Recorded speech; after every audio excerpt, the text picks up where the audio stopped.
99 news అనుక్షణం ప్రజల కోసం. నమస్కారం. 99 న్యూస్ కు స్వాగతం. హైదరాబాద్ లో అంతర్జాతీయ మహిళా దినోత్సవం సందర్భంగా సింహగర్జన చేసిన మహిళలు గ్రాండ్ సక్సెస్ చేసి సఖీ మహిళా మండలి సోదరిమణులు. సఖీ మహిళా మండలి టీంకు హైదరాబాద్ లో తిరుగులేదు, ఎదురులేదు. హైదరాబాద్ లో సఖీ మహిళా మండలి ఒక ప్రపంచనం, మహాప్రపంచనం. చరిత్ర సృష్టించిన మహిళా సోదరిమణులు. హైదరాబాద్ సోదరిమణులు కలిసికట్టుగా ఈ ప్రోగ్రామ్ ని విజయవంతం చేసినందుకు హృదయపూర్వక ధన్యవాదాలు. బట్టు అమృత, మందా లావణ్య, మైల సురేఖ, పోచబోయిన రేఖ, గద్దల లక్ష్మి కలిసికట్టుగా విజయవంతం చేసినారు. సఖీ మహిళా సోదరీమణులు అన్నపూర్ణ, లక్ష్మి, సావిత్రి తదితర ముఖ్య మహిళా సోదరీమణులు పాల్గొన్నారు. మహిళలకు మెమోంటోస్ అందజేశారు. మహిళలను శాల్వాతో సన్మానించి సర్టిఫికెట్లు ఇచ్చారు. చేతి వృత్తుల కుట్టు మిషన్లు నేర్చుకున్న మహిళలకు సర్టిఫికెట్లు ఇచ్చి ముఖ్య అతిథిగా వచ్చిన మహిళా కార్పొరేటర్ ప్రముఖ బిల్డర్ శ్రీధర్ గౌడ్, సురేష్ మల్లన్న తదితర ముఖ్య వ్యక్తులు పాల్గొన్నారు. నృత్య కళారూపాలు ఈ ప్రోగ్రాంలో ఒక కళాఖండంగా మిగిలిపోయాయి. ఖమ్మం జిల్లా మధిర ప్రభుత్వ జూనియర్ కాలేజ్ ఎదురుగా సుధాకర్ జ్యూస్ పాయింట్ లో సెల్ ఫోన్ చోరీ చేసిన గుర్తు తెలియని వ్యక్తి షాపు వద్దకు వచ్చి సిగరెట్లు కావాలని అడిగి కౌంటర్ వద్దకు వెళ్లి షాప్ నడిపే వ్యక్తి తన పని చేసుకుంటూ బిజీగా ఉండడాన్ని గమనించిన దొంగ కౌంటర్ వద్ద ఉన్న సెల్ ఫోన్ జేబులో పెట్టుకుని వెళ్లిపోయిన సంఘటన చోటు చేసుకుంది. మధిరపట్నంలో 4 రోజుల క్రితం రిలయన్స్ మార్ట్ పక్కన ఏటీఎంలో ఓ విద్యార్థిని నమ్మబలికి కార్డు దొంగలించి 40,000 ఎత్తుకెళ్లిన దొంగలు. సెల్ ఫోన్ దొంగిలించిన వైనం. అక్కడక్కడ మోటార్ సైకిల్ ఎత్తుకు వెళ్తున్న దొంగలు. ఈ విధంగా ఎక్కడో చోట దొంగలు మాటు వేసి చోరీలకు పాల్పడుతున్నారు. కావున ప్రజలు కూడా అప్రమత్తంగా ఉండాలి. ఆదమర్చి ఉంటే అంతే సంగతులు. జాగ్రత్తగా ఉండాల్సిన అవసరం ఎంతైనా ఉంది. అదేవిధంగా పోలీసు యంత్రాంగం అప్రమత్తంగా ఉండి ఇలాంటి దొంగతనాలు జరగకుండా కాపాడాలని, అనుమానితుల పట్ల కఠినంగా వ్యవహరించాలని బాధితులు వాపోతున్నారు. ఖమ్మం జిల్లా ఎరుపాలెం సొసైటీ నందు PACS ఎరుపాలెం ఆధ్వర్యంలో మొక్కజొన్న కొనుగోలు కేంద్రాన్ని స్థానిక Madhira market committee chairman Bandaru Narasimharao చేతుల మీదుగా ప్రారంభించినారు. అనంతరం చైర్మన్ బండారు మాట్లాడుతూ తెలంగాణలో ప్రభుత్వం రైతు సంక్షేమం కోరి ముఖ్యమంత్రి రేవంత్ రెడ్డి, ఉప ముఖ్యమంత్రి భట్టి విక్రమార్క, వ్యవసాయ శాఖ మంత్రి తుమ్మల నాగేశ్వరరావుకి ఇచ్చిన మాటకు కట్టుబడి పండించిన ప్రతి గింజను ప్రభుత్వమే కొనుగోలు చేసే విధంగా చర్యలు తీసుకుందని అన్నారు.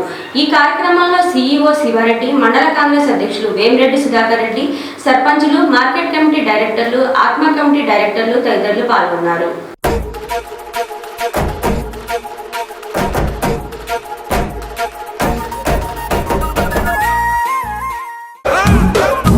రివ్వలరిల్లో ఓరి రేవల మల్లో పండుగ జరుగుతూ ఉంది తెలంగాణలో.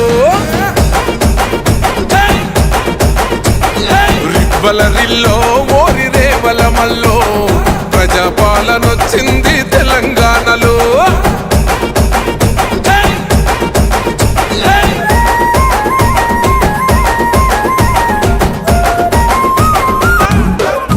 రివ్వలరిల్లో ఓరి రేవల మల్లో పండుగ జరుగుతూ ఉంది తెలంగాణలో.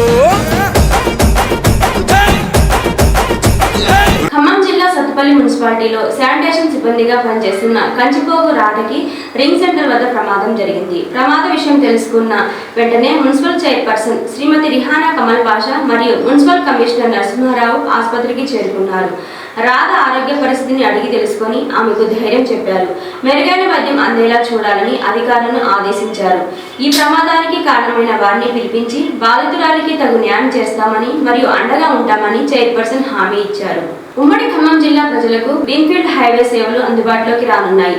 మంత్రి పదవి ఏదైనా, ప్రభుత్వం ఏదైనా, మంత్రి తుమ్మలకు ఉన్న అనుభవంతో గ్రీన్ఫీల్డ్ హైవే అధికారులతో మాట్లాడుతూ అక్కడి సమస్యలను ఎప్పటికప్పుడు పూర్తిగా తెలుసుకుంటూ పరిష్కారమయ్యే విధంగా సంబంధిత అధికారులతో మాట్లాడి దూరం దగ్గర అయ్యే విధంగా సిద్ధంగా ఉన్న గ్రీన్ఫీల్డ్ హైవే. ఖమ్మం జిల్లా పెనుమలి మండలం మండలపాడు పంచాయతీ 7వ వార్డు మాలపల్లిలో ఏళ్ల తరబడి పట్టి పీడిస్తున్న నీటి సమస్యకు శాశ్వత పరిష్కారం లభించింది. సర్పంచ్ గాయం రమేష్ ప్రత్యేక చొరవ తీసుకుని పంచాయతీ నిధులతో నూతన బోర్ పంపును ఏర్పాటు చేయించారు. ఈ సందర్భంగా సర్పంచ్ గాయం రమేష్ మాట్లాడుతూ ఎన్నికల సమయంలో మాలపల్లి ప్రజలకు తాగునీటి ఇబ్బందులు లేకుండా చేస్తానని నేను హామీ ఇచ్చాను. మాట ఇచ్చిన ప్రకారం నేడు కొత్త బోర్ వేయించడం ద్వారా ఆ హామీని నెరవేర్చుకున్నాను. గతంలో బోరు మోటార్ పాడైనప్పుడు ట్యాంకర్ల ద్వారా నీటిని సరఫరా చేశాం, కానీ అది తాత్కాలికమే. ఇప్పుడు ఈ కొత్త బోర్ పంపుతో మాలపల్లిలో నీటి కొరత అనే మాటే వినిపించదు. ప్రజల ప్రాథమిక అవసరాలను తీర్చడమే నా మొదటి ప్రాధాన్యతని ఆయన పేర్కొన్నారు. ఈ పనులను పంచాయతీ సెక్రటరీ టి నాగేంద్రబాబు దగ్గరుండి పర్యవేక్షించారు. ఖమ్మం జిల్లా దిశ కమిటీ సభ్యులు కిషోర్ పోతురాజు మాట్లాడుతూ ప్రజల సమస్యల పరిష్కారంలో సర్పంచ్ రమేష్ చూపుతున్న చొరవ అభినందనీయమన్నారు. ఈ కార్యక్రమంలో ఉప సర్పంచ్ కరి రామారావు, 7వ వార్డు గల్లి ప్రతాప్, కాంగ్రెస్ పార్టీ నాయకులు మరియు మాలపల్లి యూత్ సభ్యులు, గ్రామస్తులు పాల్గొన్నారు. తమ సమస్యను పరిష్కరించినందుకు స్థానిక ప్రజలు సంతోషం వ్యక్తం చేస్తూ సర్పంచ్కి కృతజ్ఞతలు తెలిపారు. మీ కాలు మొక్కుతాం, పర్మిషన్ ఇవ్వండి అంటూ పోలీసుల కాలు మొక్కిన మహిళా రైతులు అయినా అనుమతి నిరాకరించిన పోలీసులు. పరిగి నియోజకవర్గంలో ఇండస్ట్రియల్ పార్క్ పేరిట 1200 ఎకరాల రైతుల భూమిని గుంజుకుంటున్న రేవంత్ రెడ్డి ప్రభుత్వానికి వ్యతిరేకంగా చేస్తున్న రిలే దీక్ష వద్దకు వస్తున్న హరీష్ రావు, రైతులు చేస్తున్న ఈ కార్యక్రమానికి అనుమతి నిరాకరించిన పోలీసులు. విద్యాశాఖ మంత్రిగా ఉంటూ లక్షల ఫీజులు వసూలు చేసే ప్రైవేట్ పాఠశాలను ప్రోత్సహిస్తూ పేద పిల్లలు చదువుకునే గురుకుల వ్యవస్థను రేవంత్ రెడ్డి సర్వనాశనం చేస్తున్నాడు. పేద పిల్లలకు ప్రపంచ స్థాయి విజ్ఞానాన్ని పంచే గురుకులాలను నాశనం చేస్తున్నారంటూ BRS general secretary RS Praveen Kumar అన్నారు. విద్యాశాఖ మంత్రిగా ఉన్న రేవంత్ రెడ్డి, ముఖ్యమంత్రిగా ఉన్న రేవంత్ రెడ్డి మొన్న ఇబ్రహీంపట్నంలో ఏవిఎన్ రెడ్డి అనే ఒక బీజేపీ ఎమ్మెల్సీ పెట్టిన లేక్ ఫీల్డ్ ఇంటర్నేషనల్ స్కూల్కు రిబ్బన్ కట్ చేయనిక పోయిండు. నేను అడుగుతున్నా, లేక్ ఫీల్డ్ ఇంటర్నేషనల్ స్కూల్లో ఫీజు ఎంత ఉంటుంది? 5 లక్షలు ఉంటుంది. ఎవరు కడతారు నాయన 5 లక్షలు? నీ కొడుకు కడతాడేమో రేవంత్ రెడ్డి, నీ బిడ్డ కడతాడేమో, నీ మనవాడు కడతాడేమో, మా బిడ్డలు కట్టలేరయ్యా. అందుకరికే కదా కేసీఆర్ గారు మా అందరికి గురుకులాలు పెట్టి ప్రతి బిడ్డకు సన్న బియ్యం పెట్టి. ఆపదలో ఉన్న ఓ 8 ఏళ్ల బాలికను తన సమయస్ఫూర్తిలో రక్షించిన మహమ్మద్ ఫిరోజ్ అనే యువకుడిని Hyderabad police commissioner Shri V C Sajjanar అభినందించారు. హైదరాబాద్ బషీర్బాగ్లోని పాత సిపి కార్యాలయంలో ఉన్నతాధికారులతో కలిసి ఫిరోజ్ను శాలువాతో సత్కరించి ప్రశంసా పత్రంతో పాటు నగదు రివార్డును అందజేశారు. అబిడ్స్ ప్రాంతంలోని ఒక పాఠశాల ముగిసిన తర్వాత ఇంటికి వెళ్తున్న బాలికను మెహదీపట్నం హిల్స్ కాలనీకి చెందిన ఆటో డ్రైవర్ సలీం మాయమాటలతో తన ఆటోలోకి ఎక్కించుకున్నాడు. బాలికను గోల్కొండలోని ఒక నిర్మానుష్య ప్రదేశానికి తీసుకెళ్లి అసభ్యకరంగా ప్రవర్తించాడు. అదే సమయంలో మసీదు నుంచి బయటకు వస్తున్న ఫిరోజ్ ఆటోలో చిన్నారి ఏడుస్తుండడాన్ని గమనించారు. అనుమానం వచ్చి వెంటనే ఆటోను అడ్డుకున్నారు. భయంతో వణికిపోతున్న చిన్నారిని ప్రశ్నించగా డ్రైవర్ తనతో అసభ్యకరంగా ప్రవర్తిస్తున్నాడని ఏడుస్తూ చెప్పింది.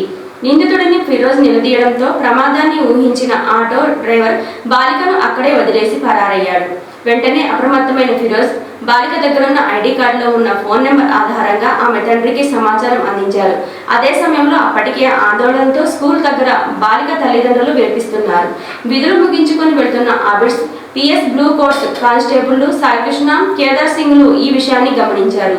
ఫిరోజ్ ఫోన్ చేసిన విషయాన్ని వారు తెలుసుకొని తక్షణమే గోల్కొండకు చేరుకొని బాలికను సురక్షితంగా తీసుకొచ్చి తల్లిదండ్రులకు అప్పగించారు. ఈ కేసులో నిందితుడు సలీంను అరెస్టు చేసిన పోలీసులు ఆటోను సీజ్ చేసి రిమాండ్కు తరలించారు. సాటి మనిషి కష్టాల్లో ఉన్నప్పుడు స్పందించే గుణం సమాజానికి ఆదర్శమని సిపి శ్రీ విసి సజ్జనార్ కొనియాడారు. నేరం జరుగుతున్నప్పుడు మౌనంగా ఉండకుండా బాధ్యతాయుతమైన పౌరుడిగా ఫిరోజ్ స్పందించారని ప్రశంసించారు. సమాజంలో ప్రతి ఒక్కరూ ఇలాంటి సమయస్ఫూర్తిని, సాహసాన్ని అలవర్చుకోవాలన్నారు. నేరరహిత సమాజం దిశగా పౌరులు చూపే ఇలాంటి చొరవ వెలకట్టలేనిది అన్నారు. అలాగే సమర్థవంతంగా పనిచేసి బాలికను క్షేమంగా తల్లిదండ్రులకు అప్పగించిన బ్లూ కోర్ట్స్ కానిస్టేబుళ్లు సాయికృష్ణ, కేదార్ సింగ్ను కూడా ఆయన ప్రత్యేకంగా అభినందించారు. ఈ కార్యక్రమంలో అదనపు CP Shri Tasbir Iqbal, IPS joint CP Shrimati N Shweta తదితరులు పాల్గొన్నారు. రాజుల దేవరపాడు గ్రామానికి చెందిన లక్కిరెడ్డి గురువారెడ్డి సకునవీడు సాగర కాల్వ సమీపాన చెట్టుకు ఊరేసుకొని మృతి చెందాడు. ఇతడు కొంతకాలం రామన్నపాలెం గ్రామంలో నివసించాడు. రణిపాడులో ప్రెస్ మీట్ పెట్టి అవాస్తవాలను ప్రచారం చేసిన మాజీ ఎమ్మెల్యే సండ్ర వెంకట వీరయ్య వ్యాఖ్యలను తీవ్రంగా ఖండించిన వ్యవసాయ మార్కెట్ కమిటీ చైర్మన్ దోమా ఆనందబాబు, ఎమ్మెల్యేగా మట్టా రాఘమయ్య దయానం గెలిచిన దగ్గర నుంచి ఈ రోజు వరకు చేస్తూ వస్తున్న అభివృద్ధి పనులు చేస్తున్న ఎమ్మెల్యేని, కాంగ్రెస్ గవర్నమెంట్ ని చూసి ఓర్వలేక అవాకులు చవాకులు పెడుతున్న సండ్ర వెంకట వీరయ్యకి సత్తుపల్లి నియోజకవర్గానికి అందిన నిధులు, రైతు భరోసా, రైతు బీమా, సన్నధాన్యం, బోనస్, రేషన్ కార్డులు, ఇందిరమ్మ ఇండ్లు వాటి లెక్కలతో సహా ప్రెస్ మీట్ లో తెలియపరిచారు. ఈ వార్తలు ఇంతటితో సమాప్తం. 99 న్యూస్ అనుక్షణం ప్రజల కోసం.